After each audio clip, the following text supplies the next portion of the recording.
그 근육을 수술하면서 어느 정도 제거를 해야 되거든요. 근데 피부 밑에 층까지 너무 많이 제거를 하면 수술을 하면서 그 부분이 움푹 함몰되는 경우가 있어요. 그러면 이제 환자분들은 흉터가 너무 크게 남았다 이렇게 생각을 할 수 있죠.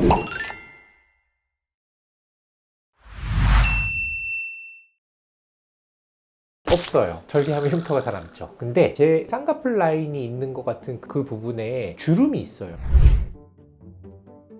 우리가 피부가 아주 여러 번 연속으로 접히면 이렇게 손금처럼 자국이 생기는데 그 정도 남을 정도로 쌍꺼풀 흉터를 만들어 드릴 수도 있어요. 보통 환자분들이 저 흉터 많이 남았어요 이렇게 말씀하시는 게 크게 몇 가지가 있어요. 하나는 쌍꺼풀 라인 주변으로 해서 이렇게 움푹움푹 꺼져 있는 함몰 흉터가 있는 경우거든요. 근데 그런 경우는 대부분 눈 주변에 눈을 이렇게 꽉 찡그릴 때 쓰는 눈 둘레 근육이라는 근육이 있어요. 눈을 꽉 조여주는 역할을 하는 근육인데 그 근육을 수술하면서 어느 정도 제거를 해야 되거든요. 근데 피부 밑에 층까지 너무 많이 제거를 하면 수술을 하면서 그 부분이 움푹 함몰되는 경우가 있어요. 그러면 이제 환자분들은 흉터가 너무 크게 남았다 이렇게 생각을 할 수 있죠. 이제 재수술이 여러 번 거듭이 되면 수술하신 선생님이 전에도 잘라냈는데 또 잘라내고 또 잘라내고 그러면 결국은 그 부분에 함몰 흉터가 생기기가 쉬워요. 과하게 근육이나 이런 것들을 제거했을 경우에는 함몰 흉터가 생긴다. 또 하나는 우리가 눈을 떴다 감았다 할 때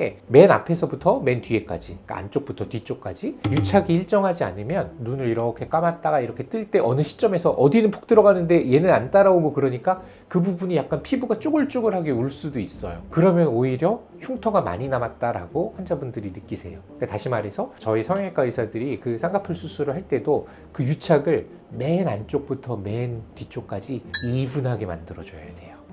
그래야지만 이제 눈을 뜰 때 그 들어가는 정도가 비슷해지고 그래야지 통일감이 생기는 거예요. 또 하나는 피부가 늘어져 있다 하더라도 피부를 너무 과하게 잘라서 눈을 이렇게 감고 있을 때 피부가 이렇게 벌어지려는 힘이 강해지는 경우가 있어요. 그럼 흉터가 많이 생깁니다. 전에 수술했는데 피부 조금 잘랐어요. 이번에 하면서 또 조금 잘라냈어. 다음에 하면서 또 잘라냈어. 되게 심하면 눈이 안 감길 수도 있지만 그거에 대한 최종적인 결과물 중에 하나, 그 합병증 중에 하나가 흉터가 넓어진다라는 거예요. 그래서 성형외과 의사들이 수술을 하면서 쌍꺼풀 라인이 일부러 이렇게 층이 지게 하거나 이렇게 만드는 경우들이 있어요. 특히 이제 눈이 약간 돌출돼 있으시다든지 아니면 눈 위에 지방이 없어가지고 구겹구겨지거나 이런 분들은 일부러 층을 조금 만드는 경우가 있는데 그런 경우가 아니라면 이렇게 피부를 너무 잘라내지 않아야 되고 안쪽에 근육도 어느 정도 보존을 해서 이렇게 트라우마틱하지 않게 손상을 많이 주지 않게 그렇게 수술을 해야 되고 앞에서 뒤에까지 유착을 균일하게 만들어줘야 되는 그런 것들을 좀 신경 써줬을 때 쌍꺼풀이 흉터가 덜 생기게 됩니다.